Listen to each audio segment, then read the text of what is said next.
Bonjour Jean-Claude Mailly, on va parler de la tension avec les surveillants et les gardiens de prison. Mais d'abord Carrefour. Carrefour a annoncé la suppression de 2400 emplois dans les sièges, 2100 dans les magasins pour un plan de transformation. C'est comme ça que le présente Alexandre Bompard, du premier employeur privé français. Est-ce que vous comprenez sa logique? Sa logique qui est de dire licencier maintenant pour s'adapter et sauver les emplois de demain.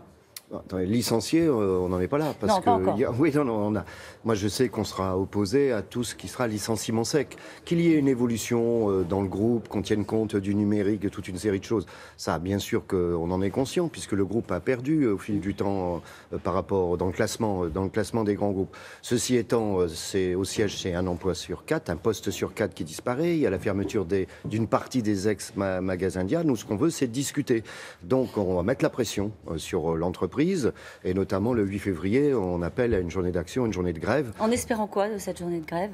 Que ça débouche sur une véritable négociation. Pour le moment, on n'a pas négocié encore. La direction a annoncé plutôt vis-à-vis des marchés financiers et de la bourse, son plan hier, mais il n'y a pas eu de discussion encore sur le plan social. Or, dans un groupe, il y a une tradition chez Carrefour, c'est que la négociation a un rôle important. Donc, on va mettre pression et on veut négocier sur les conditions. On n'acceptera pas le licenciement. Ça veut dire que vous avez appris les licenciements, en tout cas le plan d'Alexandre Bompard dans la presse, dans ce qu'il a fait hier? Tout à fait. Il n'y a pas eu de contact précis pour le moment avec la direction. Donc ça se discute et ça se négocie si l'on veut que ça se passe bien. Qu'est-ce que paye le groupe aujourd'hui, à votre avis? La concurrence ou alors de mauvais choix industriels? Il y a eu de mauvais choix à un moment donné. Je me souviens très bien d'un ex-président qui gérait le groupe uniquement avec les courbes financières et des marchés. Donc ils avaient oublié le cœur de métier en fait du groupe. Alors maintenant il y a des évolutions avec le numérique dont il faut tenir compte, bien entendu. Mais je crois qu'il y a eu des mauvais choix qui ont été faits à un moment, oui. Qu'est-ce que vous entendez du gouvernement dans ce dossier-là? Est-ce qu'il aurait son mot à dire? On a entendu Bruno Le Maire qui disait hier qu'il ferait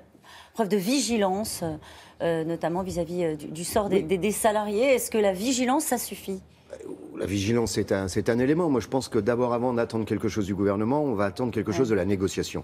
Vous croyez à la négociation chez Carrefour, du coup? C'est ce qu'on comprend ce matin. C'est l'un des groupes où la négociation sociale est la meilleure dans ce type d'activité. Donc, je ne voudrais pas qu'il y ait une rupture en la matière.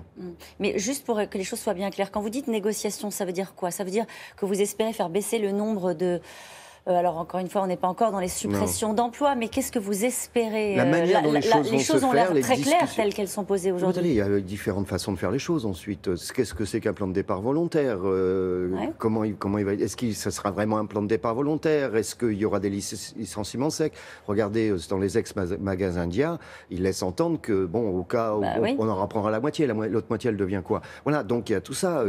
Franchisé, ça veut dire quoi? Ça veut dire que ceux qui sont aujourd'hui salariés de Carrefour, qui risquent d'être demain dans une enseigne franchisée, risquent par exemple de perdre 2 mois de salaire. Donc voilà, il y a plein de choses à regarder. Un mot sur Versailles, Davos et Emmanuel Macron qui se déploie pour vanter l'attractivité de la France.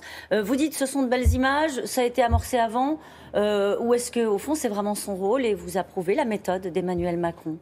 Je pense que sur l'international, ils ne se débrouillent pas si mal que ça, d'une manière ou d'une autre. Bon, il y a un aspect il y a des annonces qui avaient été faites auparavant. Moi, à Toyota, on le savait, j'avais visité l'entreprise depuis plusieurs mois, on savait que ça allait avoir lieu. Bon, maintenant, il veut montrer que la France doit pouvoir attirer de nouveaux investissements. Il est aussi dans son rôle. D'autres l'ont fait avant, mais il le fait mieux, peut-être. Il le fait mieux. Est-ce que vous pensez que la reprise se voit dans la vie des Français? Pas réellement encore. C'est encore beaucoup, enfin, notamment sur l'aspect du pouvoir d'achat, même si dans certaines entreprises, on remarque que les négociations de salaire sont meilleures aujourd'hui, mais ce n'est pas encore partout le cas. Alors, un mot sur les prisons. La situation semble bloquée dans les prisons françaises. Hier, les syndicats ont quitté la chancellerie sans accord. On pensait qu'après une deuxième journée de négociation, les choses pouvaient bouger. Et finalement, non. Est-ce que le syndicat FO demande ce matin l'amplification du mouvement ? Continue le mouvement tant qu'on n'a pas une solution. Il faudra que le gouvernement comprenne et la ministre comprenne que la négociation, c'est pas n'importe quoi. Là encore, et il n'y a pas que il y a les questions sécuritaires, c'est un premier élément, mais il y a 2 éléments, il y a les questions indemnitaires et statutaires, et tout doit être sur la table. Et je pense qu'ils n'ont pas pris la mesure de l'ampleur du mouvement. Alors, les problèmes dans les prisons ne sont pas récents, il y a un moment que ça dure dans les prisons, mais là, il y a des phénomènes, les incidents à Vandalvia, etc., qui ont fait déborder la marmite d'une certaine manière. Donc là, il faut mettre ce qu'il faut sur la table pour négocier. Pour le moment, ce n'est pas le cas. Le dialogue est rompu avec le gouvernement ? Jamais rompu le dialogue. Enfin, à un moment donné, Parfois, avec FO, c'était compliqué. Ils voulaient plus. On disait FO ne veut pas négocier. Non, c'est qu'ils voulaient pas qu'on vienne. C'est quand même compliqué. Et ça s'est arrangé ? Ça s'est arrangé, oui. Il a fallu qu'on intervienne.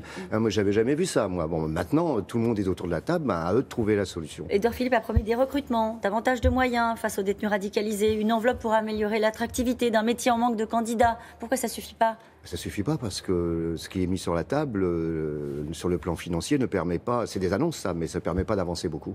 Est-ce que vous soutenez l'UFAP-UNSA qui veut bloquer le transfert de Jawad Ben Daoud, jugé à Paris, aujourd'hui pour avoir logé les djihadistes du 13 novembre ? Je n'en sais rien. Vous me l'apprenez, j'ai pas vu ça. Rien, voilà, non, je réponds. Moi, quand je sais pas, je sais pas. Ouais. Moi, je fais confiance au syndicat FO de la pénitentiaire, qui d'ailleurs a été à l'origine du mouvement.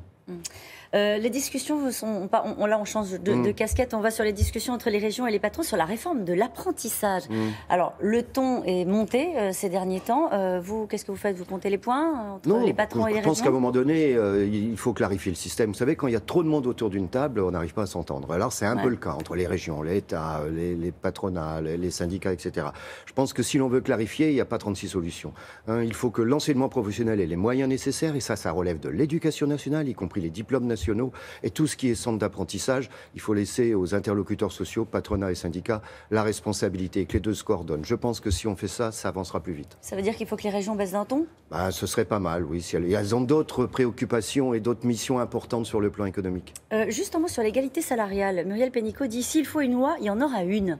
Est-ce qu'il faut en passer par là ? Est-ce que ça changerait tout de passer par une loi pour imposer, d'une certaine manière, l'égalité salariale ? Je pense que ça peut toujours se faire, mais les lois existent. Je pense que le Conseil économique social a fait des propositions hier soir, dans l'après-midi, lutter contre les stéréotypes, mettre des conditions d'obligation de résultat en matière de négociation en la matière, ça fait partie des choses que l'on pourrait faire, lutter contre les violences sexistes aussi. Voilà, il y a toute une série de propositions. Ce que vous voulez dire, c'est qu'il faut peut-être se contenter d'appliquer les lois telles qu'elles existent et pas en faire une de plus ? C'est pas une obligation, mais il faut que si les choses n'avancent pas, il faudra peut-être passer à une autre loi. Merci Jean-Claude Maïs, à vous Laurent.